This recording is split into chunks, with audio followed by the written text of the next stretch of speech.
Welcome to Blu-ray on a budget. We're here now.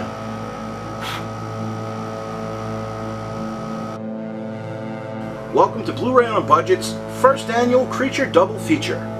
That's right, do you remember WWE superstar Kane? Well, if not, here he is right here. Yeah. There was a point in time when Kane wore a mask, and then he got unmasked in the mid-2000s. He was supposed to be horribly scarred, and had a very strange backstory about him and his brother, The Undertaker. In case you didn't know, if you're not a wrestling fan, this might not be the episode for you. But if you are, it's going to be the tits! So, anyway, there was kind of this manipulated backstory where Kane had lit their house on fire, and he was supposed to be horribly burned and disfigured. That's why he wore a mask. Unfortunately, when the mask came off, he wasn't horribly disfigured.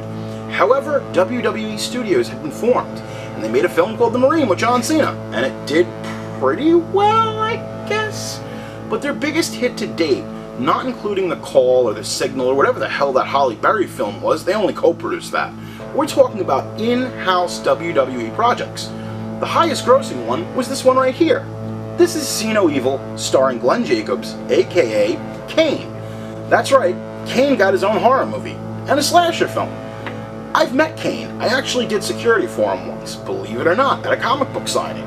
He's a big dude. He's close to 7 feet tall. He weighs probably in the ballpark of 320 pounds. He's a big boy. What a perfect fit, not unlike Kane Hodder, this Kane's bigger, to do a slasher film. So when I heard that they were making their first R-rated slasher film, I was pretty hype. And I gotta be honest with you, the results were actually pretty good. Now this Blu-ray is still unopened. I got it from a mom and pop record shop called Mr. Cheapos. That's right, I love Mr. Cheapos, located in the Mayfair Shopping Center in Comac, New York. This is a cheap plug, I had to. So you look at See No Evil, right? And it's got the hook, and he's kind of this behemoth who's killing people and tearing their eyeballs out and lives in a haunted hotel. Now, it's actually a pretty good film, as far as slasher films go. The production value's good. There's a lot of gory kills. You get some boobs. You got blood. You got a movie. I mean, I'll be honest with you. This is probably one of the better slasher films, you know, not including I don't want to miss any, but like Hatchet and a few others that were released in the 2000s that we thought the slasher film was coming back. And in 2015, 2016, it might be back. But I digress. The reality of it is that this was a pretty solid slice and dice film. Again, you've got great kills, boobs, blood, and for $4, it's still sealed. $4 at Mr. Cheapos. Mask on, mask off. Mask on, mask off.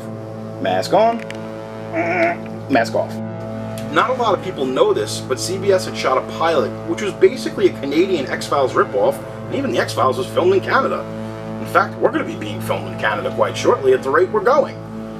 The point is that there was a supernatural kind of show where you had two agents, or whatever, they were paranormal investigators. The Undertaker played kind of the muscle and this supernatural deity that was an ass kicker. Vince saw the pilot, didn't like it, trashed it. No one's actually seen it. Well, I've seen it.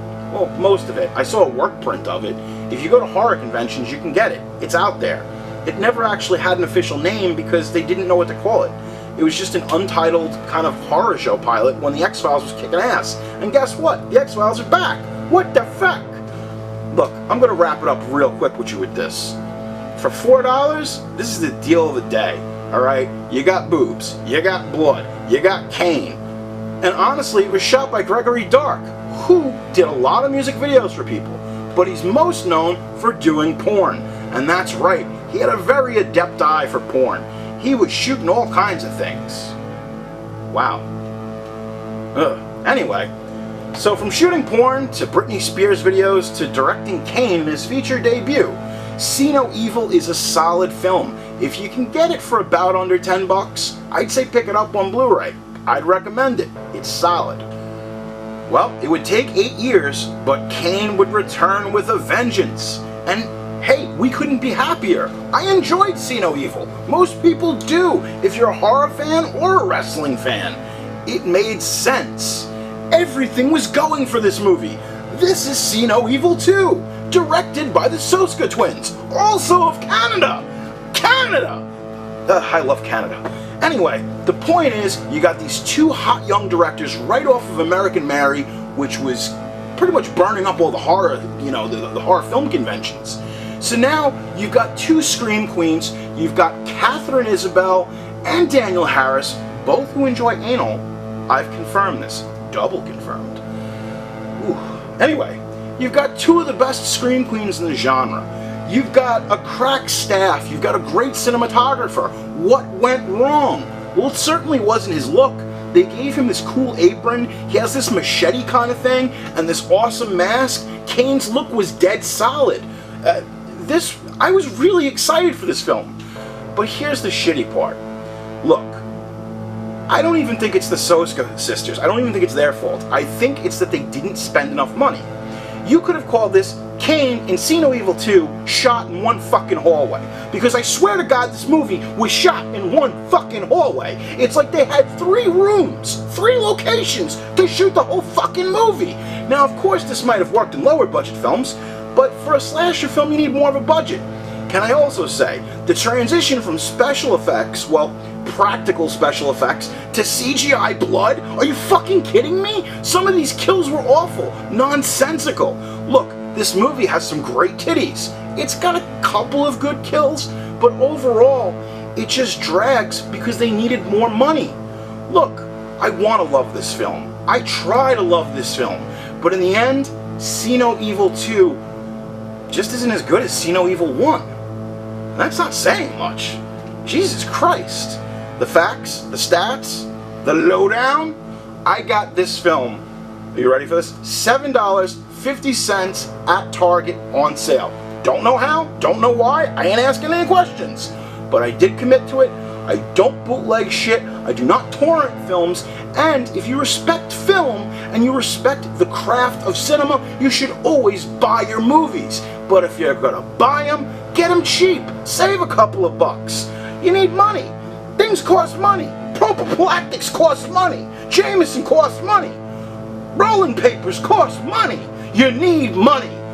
Look, I'd love to tell you that this is a great film, but it's not. And again, it had everything going for it. It just, in the end, it was disappointing. However, getting both of these movies for about, oh God, I got both these movies for like 12 bucks. You really can't beat that. Now, if we do see a See No Evil 3, here's what I ask. Practical special effects, perhaps a little more development of the actual character Jacob Goodnight that he plays. I don't know, man. There's a lot of things that have gone right and there's a lot of things that have gone wrong. But if there's one thing in this world that makes sense, it's that pro wrestler, WWE superstar, Kane, deserves to be a horror icon. Jesus Christ, he's got a face only a mother could love. I mean, he looks like something I shit out.